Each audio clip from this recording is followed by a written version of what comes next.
In a random room, a boy wakes up to the alarm on his phone. As he opens his eyes, he is startled. Entire rooms painted with red scriptures. He wonders who could have written all that while he was asleep. However, strangely, the letters begin to disappear. He then thinks he must have been hallucinating because he just woke up. Weird how realistic it seemed, but then he looks to the side and notices the room he is in is not his room. Getting up, he wonders what kind of place this is. The instant noodles he ate and the 2 tissues he threw on the floor are no longer there. Obviously, he gets confused and starts to freak out. He seems to receive memories from another life of someone who's identical to him. Moreover, both are orphans, but they followed different paths. Our protagonist studied all of his life and got into an amazing university, but the guy of his body took over, dropped out of school, and had a horrible job. Looking at his trembling hand, he wonders if he is in some other world. And what was the relation of those words written in blood on the ceiling? In the memories of the original owner of this body, there is nothing about that. He stands there trying to understand the situation, but someone calls him husband and says it's time for breakfast. When he turns around, he sees a woman with large curves. Looking at her thighs, he wonders what this husband thing is about. In his parallel world, did he get married so early? She sits on the bed and tells him to get up, it's getting late. Now the rascal already thinks that the transmigration wasn't so bad. He swallows hard, thinking that if it weren't for this transmigration, he would never have such a beautiful and kind woman. She keeps calling him to have breakfast. He doesn't know whether to call her baby, wife, or darling. He then decides to delve into the memories to find her name, so it would be easier. He starts thinking and strangely finds nothing. His mind seems to split. No name, no experiences, no hobbies, no favorite position. Nothing. There is absolutely nothing about her in his memory. He looks back hesitantly, realizing she is standing still, and he already knows the so-called wife is strange, and a fly lands on her eye. Hesitant, he asks who she is. She stands still for a second. She then says that it seems he can see, already opening a monstrous mouth. Sweet and cold, the protagonist says that he is just a little confused, he will think about it properly. But now she has already turned into a giant creature saying that he can see. He cries for a second, but in the next, he's devoured. Suddenly he wakes up in bed again, sweating cold and wondering what happened. He looks up, certain that everything was a dream, only to see the words in blood once again there. He can't read them, the things disappear, and he thinks there might have been some kind of clue there. Staring at his own hand, he thinks he will have to pretend to be blind, but putting his hand on his head, he knows. In the memories of the owner of this body, he wasn't blind, so it makes no sense. He is a guy who always lived alone and never saw or heard anything out of the ordinary. That means he can't let this woman know that he can see her. For now, he will have to pretend she doesn't exist. A hand comes through the door and calls him, saying he just woke up and it's time for breakfast. Seductively she approaches while he thinks he will have to ignore and see how the former owner lived. She places the Dragon Balls in play and asks if he is awake. Sweet and cold, he knows he can't move and can't see or else he will die. But suddenly she turns her neck and approaches him, while he insists to himself that he can't show any reaction. But she keeps getting closer and suddenly her tongue comes out of her mouth. As it touches his face, he shows a reaction, and then she knows he can see. His face begins to be consumed by a curse.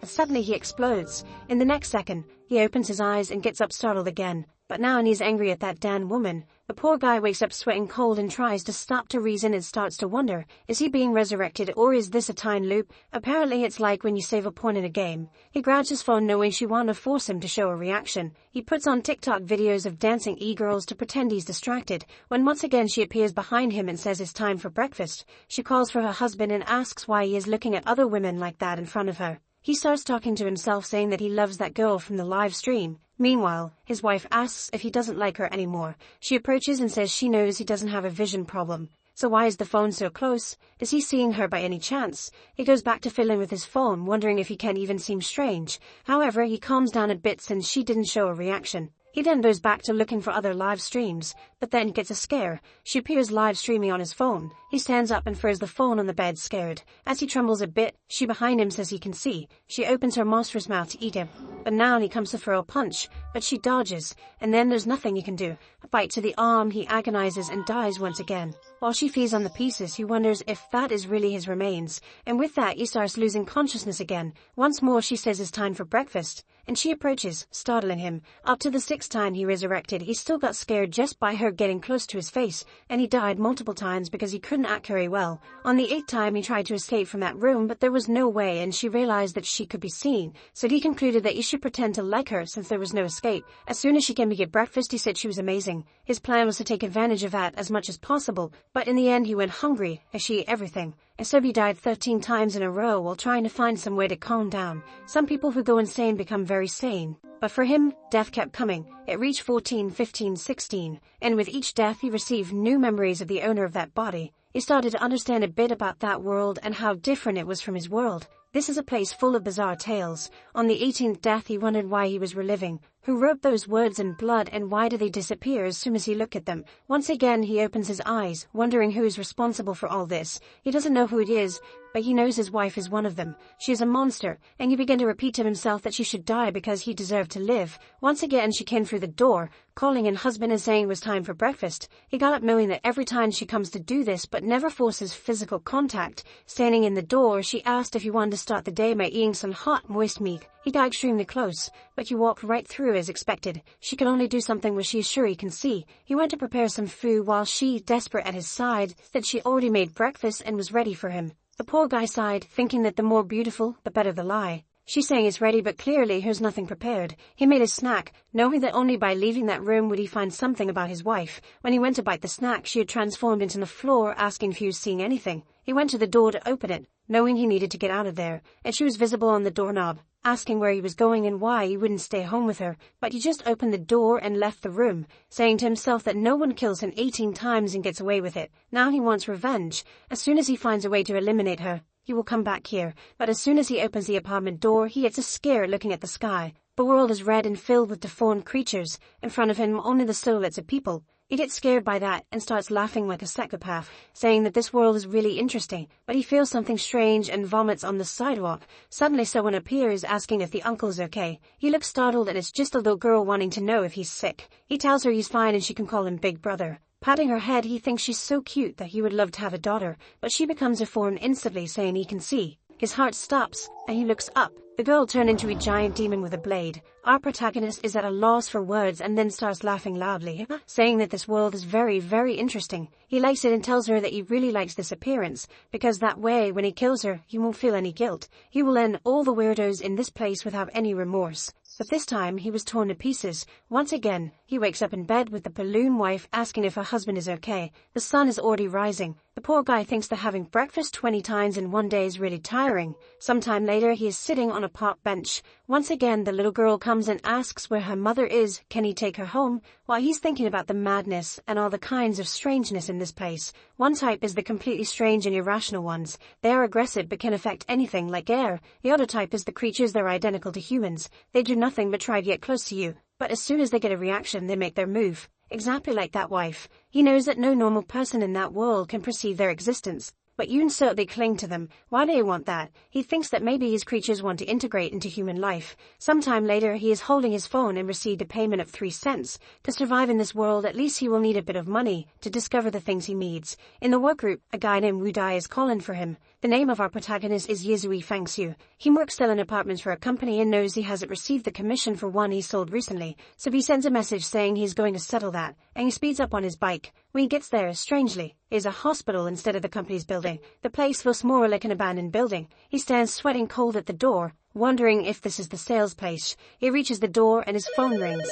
He says he is coming up and asks if everyone is in the office. The people say yes, that the owner's son tried calling him several times, but he didn't answer. The protagonist says that's fine, then he will come up. Our boy realizes that this place is definitely affected by reality, but the people on the call didn't seem to be doing badly. He finds it strange, but also interesting. Walking down the corridor, he suddenly bumps into something. He feels he touched something soft and wonders what it was. He calmly reaches with his hand, wanting to know if that is the limit he can go. But when he touches her 2 magical spheres of clairvoyance that predict a pleasant future, the rascal blushes, and suddenly, he feels something. A slap lands on his face. The girl appears screaming that she will complain about him, and she runs toward the guard while he doesn't understand what is happening. When he looks up, it says Baylor Academy, but as soon as he blinks, the place turns back into the abandoned hospital. He reaches toward a hospital wall, but strangely his hand goes through. He realizes he can't interact with the physical form of it, and thinks that maybe it's like the creatures that need certain conditions. Once again, he passes his hand through the wall, and with that, he goes through it. He feels a bit dizzy and sees an abandoned corridor. Sometime later, he has already looked in several rooms, but they are all empty.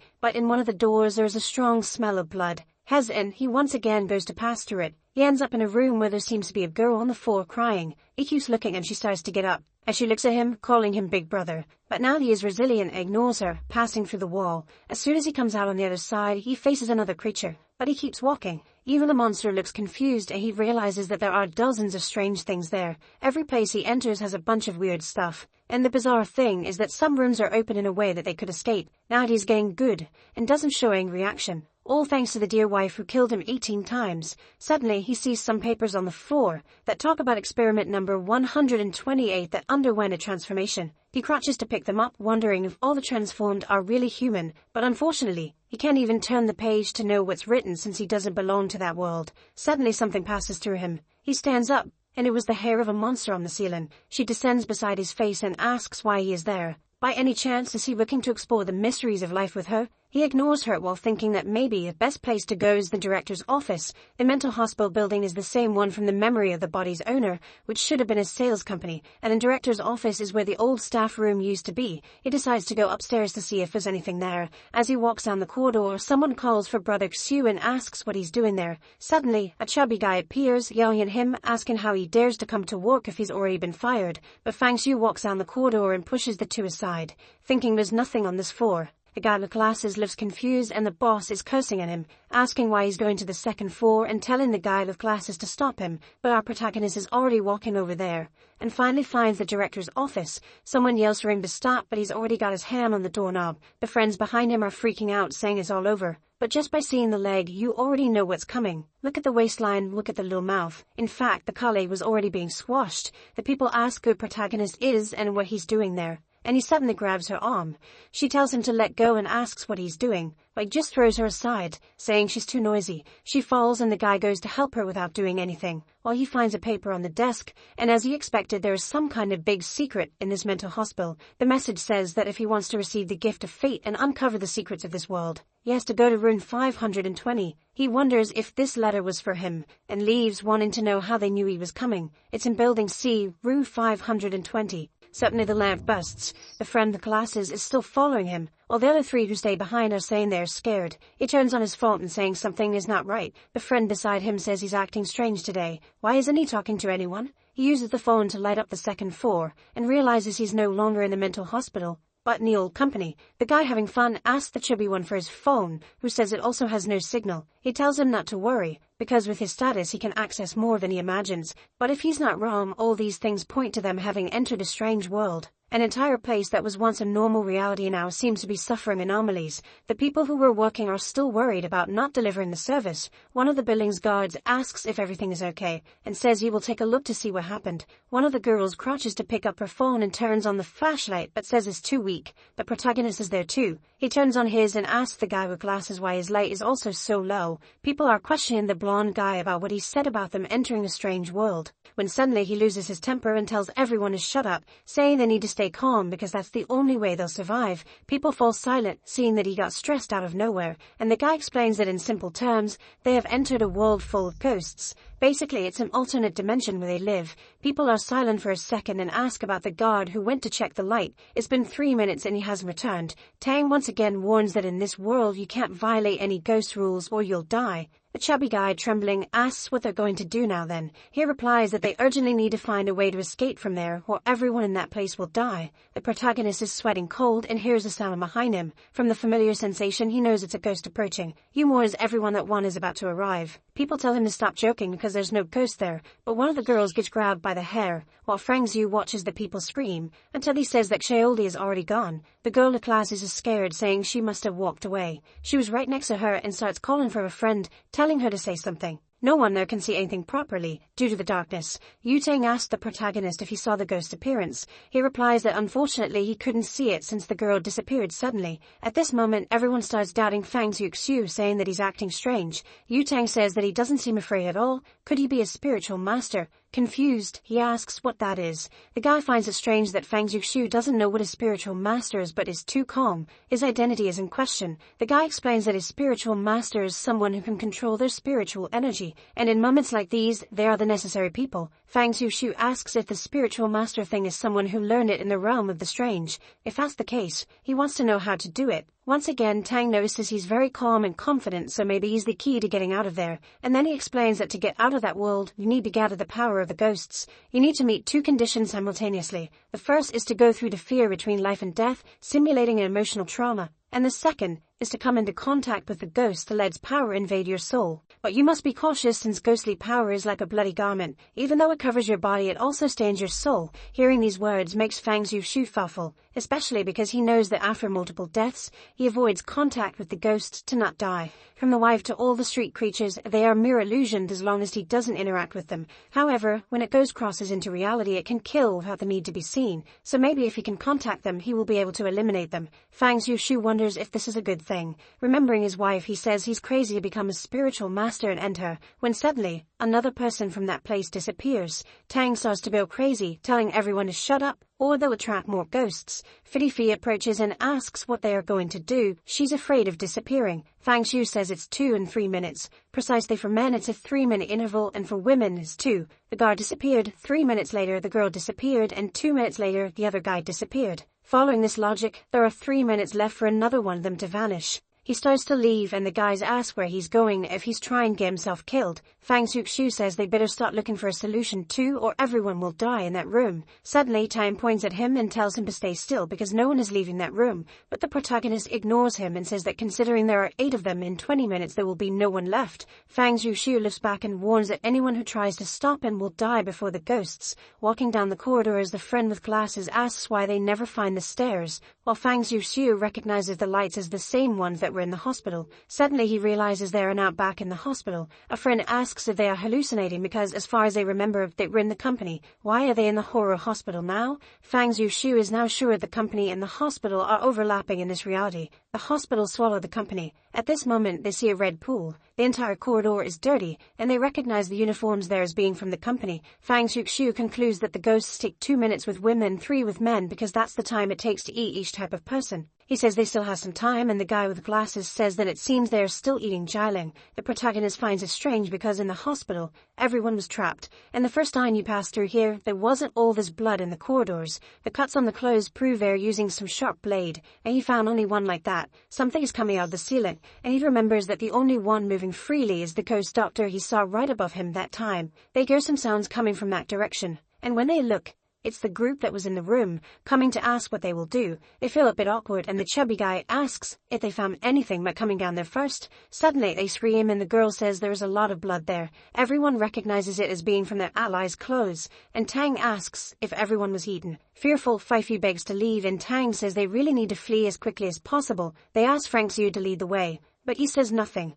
After a moment of silence, he announces that the time has come. Fifi asks what kind of time he's talking about, and behind them hair is descending. Hearing the sounds, they slowly turn around, and from the ceiling the ghost doctor is approaching. The second Fifi gets scared. The creature gets close to the two of them. Everyone tries to run desperately, telling the monster to get away, but something stops Tang. It's Fifi, who had fallen and is begging to be saved, but seeing the monster approaching, he slaps the girl, telling her to let go of him. Seeing everyone flee, Fang Zhu remembers the moment he saw the doctor, and on the ground, Fifi is begging not to be abandoned, but the creature is already holding her by the hair. With tears in her eyes, Fifi begged, but the legs went out and it rained blood in that place. The friend with glasses was shocked to see that Fifi was dead, and the monster didn't stop and continued to strike her multiple times. Fang Zhu noticed that her scalpel techniques were extremely advanced, so she probably practiced a lot. He and his friend were standing there, but the creature didn't seem to be paying attention. Doing 2 surgeries at the same time would be almost impossible. The monster puts away the scalpel and opens her mouth to eat Fifi. Fang Zhu understands that the instinct to eat humans is just because she turned into a ghost.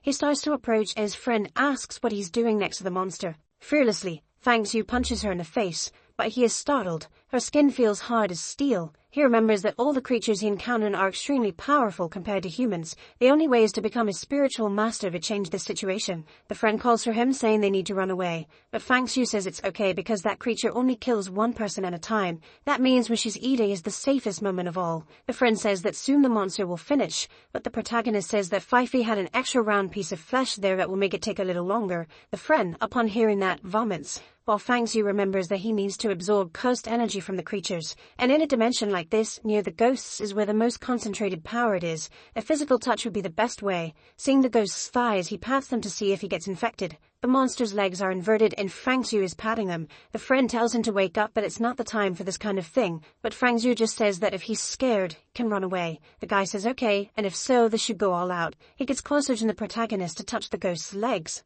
but soon realizes they are very cold. While patting, the friend says nothing has changed, and Fang Xiu says they will continue. The friend says he never thought the first contact would be with a ghost, but these legs are really too long. The protagonist begins to think that this guy has some hidden potential. Since before he was dying of fear, but now he's drooling. He announces that a minute has passed. They will bother her for another 30 seconds and then run immediately. As soon as the clock hits 1:30 on the phone, he stands up, saying it's time to flee. The friend asks if they can really escape and where he's going. Fang Xiu is sure where he's going as he observed the hospital very well when he walked around, and they will use the terrain advantage to create a distance from the doctor. But Hera appears in front of him. He wonders if he miscalculated in how she finished eating so quickly. The amount of flesh Fifi had was enough. Then he notices 2 silicone implants on the floor. Everything was fake. And now the ghost is behind him. She makes a cut right on his neck. With that, the boy's screen goes dark. After his head rolls through the air, he opens his eyes again. But now he's back the moment with that monster. Right when the friend said it was very cold, Fang Xiu concludes that the time loops are defined by events. Or maybe it's like a game where you have to pass a level and part of it gets saved. The friend is having fun, but he knows that last time he died because of the silicone. So this time, he can't make the same mistake. He quickly grabs the boy and tells him to get up. But drooling, the rascal says it's the first time, they can stay a bit longer. Fang Xiu warns that everything there is silicone, so if they got run now, they'll both die. The friend is shocked now, understanding why it was so big. With that, the two are already fleeing down the stairs and encounter the people who are also coming down. The desperate crowd starts running faster than them. But Fang Xiu grabs the handrail and throws himself in front of everyone. The chubby guy says he thought it was the ghost and tells him not to scare him like that. The guy of the classes wanted to know why everyone was fleeing so slowly. The guy said they weren't slow since they had already descended 20 floors. But Zhao Hao said that's impossible since he and Fang Xiu only descended 3 to catch up with them. The people tell him to shut up and stop lying. But Tang understands that the ghost is creating false paths. He warns that monsters like this can create illusions in which you get trapped. Fang Xiu becomes thoughtful and observes the discussion. Then he approaches and tells everyone to throw any spare items on the floor to mark the way. With that, they scream and start dropping everything they have in their bags and pockets. Then he tells everyone to go down the stairs quickly. They start running, and after a while, they find everything again. The guys recognize the money and bottles they had thrown, but Fang Xiu is interested in the small shirt. Suddenly Tang shouts and says that only a spiritualist can see the exit. He tells everyone to activate their power and try to see something. He clasped his hand, saying he doesn't know if that previous experience was enough to unleash her powers, but he hopes it is to escape from there. The people are confused, not knowing how they're going to do that. They start trying like the guy did, while Fang Xiu observes the stairs. He remembers that the exits from these corridors were on the right side, so it must be something similar. Seeing this, Tang asks what he's going to do again. He says he doesn't care about praying and is more interested in finding clues to escape from there. Hao was impressed that Fang Xiu was still very calm, while Tang thought he didn't hesitate even for a second when the monster appeared. The strange thing is that now they fled down the stairs and found the two again. Not to mention that both spent at least a minute with the monster in the corridor, so what happened? For some reason, the Sekko concludes that they should be taking advantage of the ghost. It makes a lot of sense, but obviously he thinks that's not possible. Thank God. Fang Xiu was touching a wall when Hao asked what he was doing. He was counting between 10, 12, 15 and said to stop. He said he found it. The friend was impressed that there was actually a door, and Tang appeared, asking if they really found it, and came running. The problem was how to open it. He imagined where the lock should be and moved his hand in the void that opened the door, from which an energy came out. Fang Xiu was about to be the first to enter, but Tang bumped into him and ran out, saying they were finally saved. Everyone passed by him, desperately trying to escape. Hao asked why he was letting everyone go ahead and how he was so calm. Fang Xiu knew very well that facing that creature, there was no reason to try to be fast. When a chubby, big-nosed guy appeared, telling the two to run or they'd be used as shields to die. Fang Xiu's plan was obviously to see who'd get caught. That way the ghost would stop and he could increase his spiritual power. The people continued in front, fleeing desperately, until suddenly they had to choose between 2 directions. This created a divergence in the team since everyone wanted other people to go ahead to test the paths. And Tang once again asked Fang Xiu what they should do. If he found the iron door, he must know the way out of there. Fang Xiu wasn't very keen on helping since everyone kept pushing and expecting him to die. The group kept shouting, telling him to speak up quickly because the coast was approaching. Fang Xiu just said he didn't care about that, thinking that for him, everyone there was just a tool. At that moment, the ghost doctor was invincible, and what he had to do was buy time. As he goes down the right path, he thinks that to get out of there, you will have to sacrifice lives. As soon as the group sees him take that path, they start running. and a hand can be heard coming from behind. The chubby guy is the last one, and Fang Shu knows very well that she's arrived. Soon on the ceiling, she is preparing to attack him. As she sees everyone fleeing, she approaches the last one. As the hair draws closer, the chubby guy panics, saying he can't die. Seeing a guy in front, he thinks he didn't give permission for him to run faster, so he grabs him by the collar and throws him back. The blonde falls to the ground, calling out to the chubby guy, but something has already slashed his neck, and the walls are painted with blood. Seeing how the guy did that, Fang Shu thinks he is no different from a ghost who lost his sanity, but now he needs to increase his spirituality. The group asks what he's going to do, and there he is once again facing the ghost. A sick friend approaches, saying he can't have all the fun without inviting him, saying that smooth cold skin like that is like ice jade. Fang Shu thinks the guy suddenly turned into a poet. Seeing how crazy he is, maybe he will also awaken spiritual power and together they can escape. Sometime later they are fleeing again and Fang Shu asks if he's not afraid of dying. Hao says that waiting for death is worse than being killed directly. Besides, he trusts him because he's there. At that moment, they arrive at the cafeteria. Everyone is dying of hunger and thirst as they've been running for a long time. Tang starts grabbing everything, saying he will hand it out to others later. The chubby guy approaches asking to share a bit, when suddenly a girl says she found something and he tells her not to move. It's a door and he approaches saying they are saved. But as soon as he opens it, there's another door at the end of the corridor. Fang Shu notices that the light there is more suppressed than before. As he approaches the door, Fang Shu says it's not locked. As they open it, it's just a utility room. That was the end of the path they chose, and the problem now is that to go back, they will have to wait for someone to die and distract the doctor. The protagonist started to head back in search of the coast while everyone cursed him for choosing the wrong path. Obviously he didn't like that because he didn't ask anyone to follow him. How commented that everyone should do what they want and brother Fang Shu didn't force anyone to follow him. A chubby guy complained saying it didn't matter since it looked like he chose without knowing anything. Tang tried to calm everyone down, saying to concentrate as survival was the priority. He said that from what he observed, that creature attacks one person at a time and rests for 2 to 3 minutes. The choice now is to pick someone to serve as a distraction and create an opportunity for everyone to escape.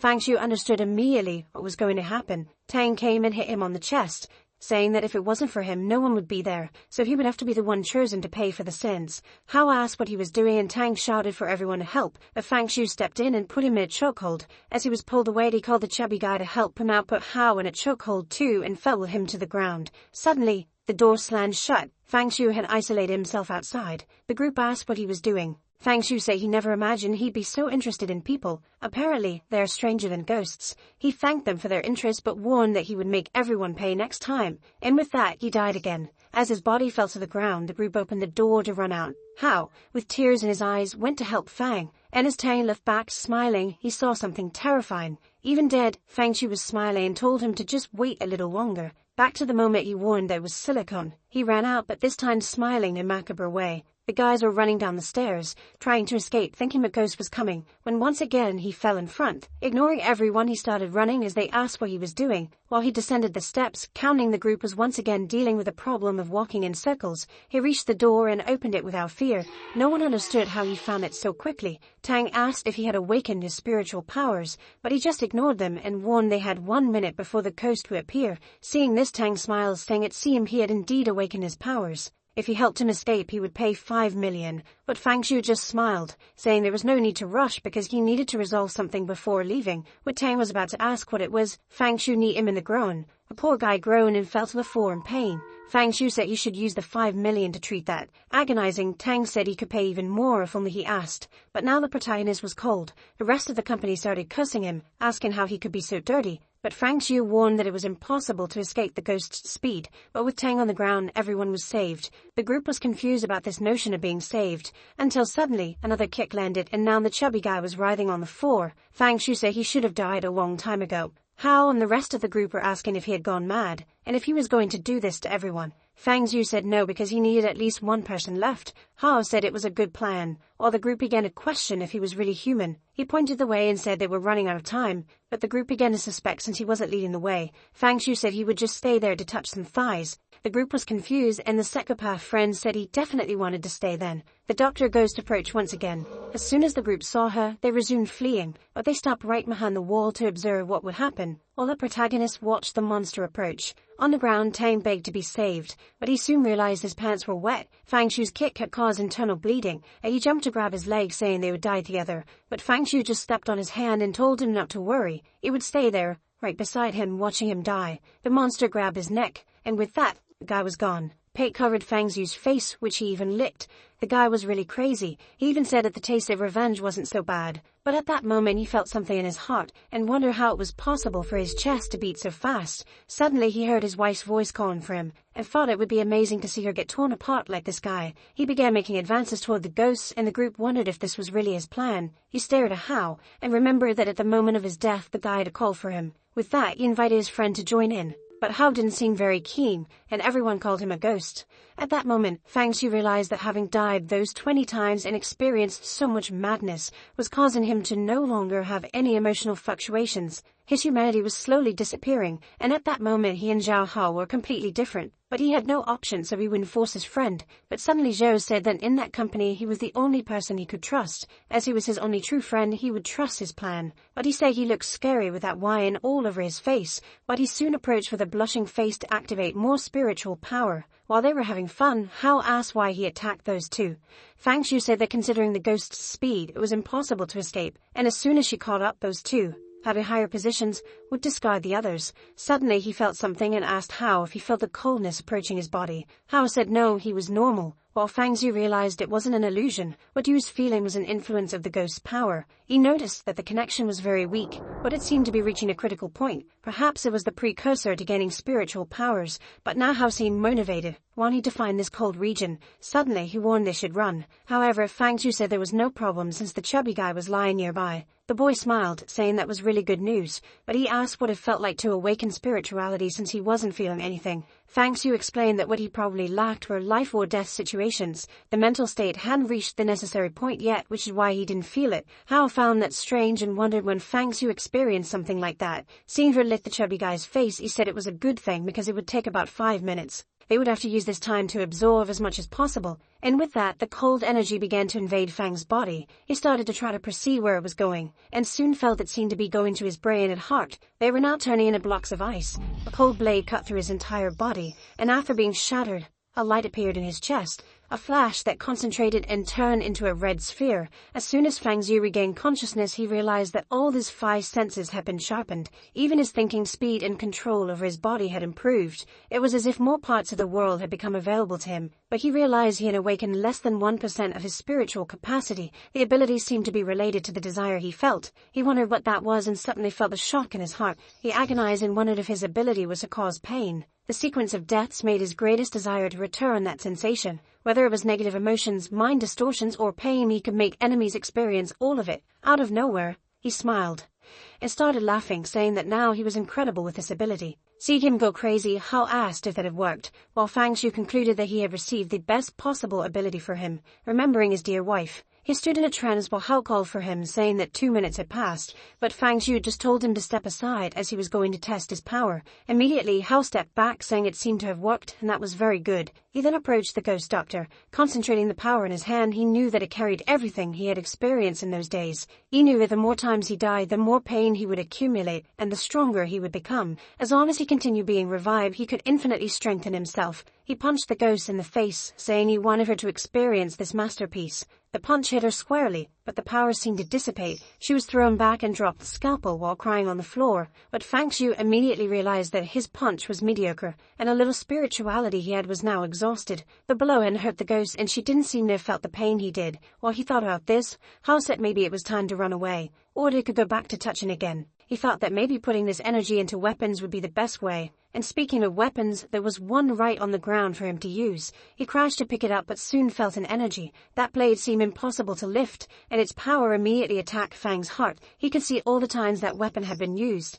the infinite amount of pain it had absorbed, but with so much resentment he wondered if he could use it to end the doctor. He told Hao to step aside. As soon as he did, he attacked the doctor right on the back of the neck. But it did nothing. Hao pulled at her shirt and said it didn't even leave a scratch. How were they going to kill her like this? A friend kept patting her back, and Fang Xiu concluded that without spiritual power, it wouldn't work. At that moment he understood that revenge was not possible right now. She was getting up, and he was driving Hao, saying it was time to run. As soon as the monster got up, she wondered where the scalpel was. Walking with Hao, he sensed someone's presence. With his sharpened senses, he could perceive the presence of others.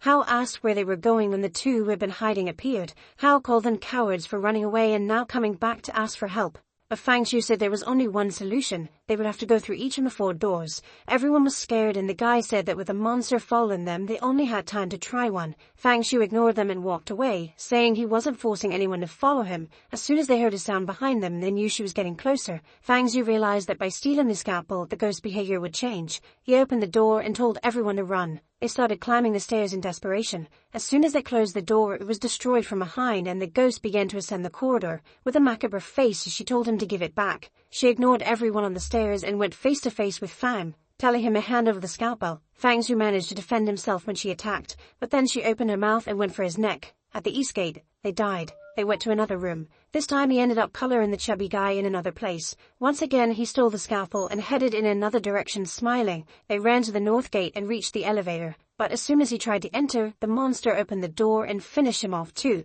Then he tried the south gate, but once again, he was caught by the malicious and flexible ghost. Really cruel since he died. He tried the last door. He didn't want to accept that by stealing the scalpel, he would always die. Even though she was extremely fast, he still had the revive to change the trajectory each time. In a way, it was as if he could foresee the future. He knew there was a safe passage to the left, but something came at his neck, and once again he died. It had already been the night time, and now he was sure he could do it. He guided everyone in that same direction. The ghost appeared behind everyone and approached him. She was once again heading straight for Fang. At that moment, Hao turned and told him to be careful. Right when she was about to land a blow on his face, he managed to sidestep, making her miss, and stood face to face with the doctor. She was confused about how he dodged, and Hao found it impossible that he had done that. Smiling like a madman, Fang Shu fled. Once again, she tried to hit him, and he managed to duck. After numerous deaths, he had learned her attack patterns. Moreover, the pain was strengthening his body and increasing his spiritual power. Hao was impressed with his ability to predict movements. The ghost didn't like this at all. She prepared to jump and bite him,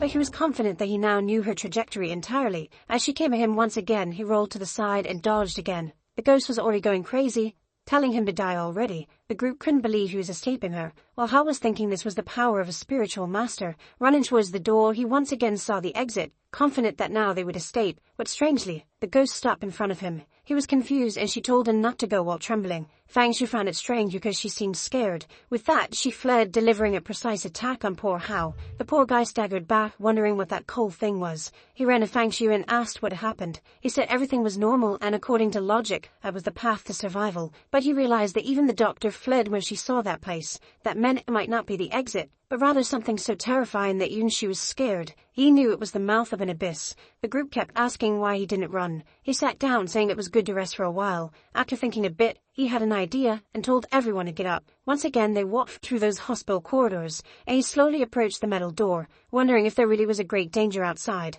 As he began to open it, Hao asked if it wouldn't be risky to do so. He said they had no option but to go and enter the darkness. There, he couldn't see anything at all, and the place was so silent that he could hear his thoughts. The darkness had swallowed the path from which he came, so the only option was to move forward. He kept moving forward and forward. It seemed that the very sense of time had been consumed. It was as if the path had no end. After walking for what felt like an eternity, he opened his eyes and found himself in front of the academy's entrance, making him wonder if he had really escaped. Everyone ran past, and Hao celebrated that they had finally escaped. The guy wanted to get out of there as quickly as possible, and Hao called out to Fang, telling him to run too, but Fang Shu knew something was strange. When he looked back, he remembered. The only visible thing was the school, and the hospital had disappeared. Hao said he just wanted to go home and rest because the day had been exhausting. That's when Fang noticed something. He started running around saying it had vanished. There were no ghosts in the city. He couldn't accept that he escaped without any reason. He could accept the hospital disappearing, but not the disappearance of all the ghosts. How would he be able to get revenge on his dear wife? He found himself in front of a car saying that she had to die at his hands. That's why he needed to go home. But the driver braked, and now he was in the passenger seat, murmuring to himself that she couldn't just disappear like that. He didn't want his wife to vanish that way. As soon as the taxi stopped, he ran home desperately. The driver complained that he hadn't paid,